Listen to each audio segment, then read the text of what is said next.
রাসূল সাল্লাল্লাহু আলাইহি ওয়াসাল্লাম বলেছেন, ইন্না আফদালা মা তাদাওয়াইতুম বিহিল হিজামা আও হুয়া মিন আমসালি দাওয়াইকুম। হে দুনিয়ার মানুষ, তোমরা যা যা দিয়ে চিকিৎসা করে থাকো, অ্যালোপ্যাথিক চিকিৎসা, হোমিওপ্যাথিক চিকিৎসা, গাছগাছালির চিকিৎসা, অপারেশন, যা কিছু দিয়ে তোমরা পৃথিবীতে চিকিৎসা করে থাকো, আফজাল মা তাদাওয়াইতুম বিহ, সকল চিকিৎসার মধ্যে সর্বশ্রেষ্ঠ চিকিৎসা হচ্ছে আল হিজামা আও আমসালু দাওয়াইকুম, অথবা তোমরা যত ওষুধ গ্রহণ করে থাকো সকল ওষুধের মধ্যে শ্রেষ্ঠ ওষুধ হচ্ছে আল হিজামা, হিজামা করা।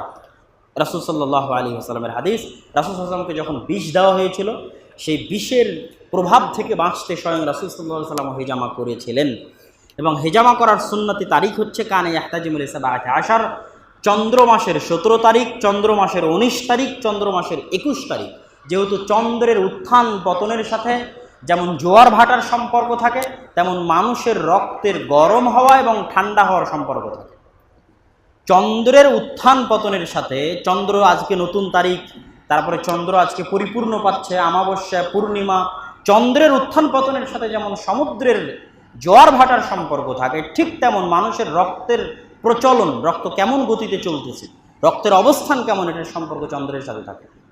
তো যেহেতু হিজামাটা হচ্ছে রক্ত বের করা শরীর থেকে, পচে যাওয়া, গলে যাওয়া রক্ত বের করা, কাপিং বলা হয়, আধুনিক যুগে ইংরেজিতে বলা হয় কাপিং।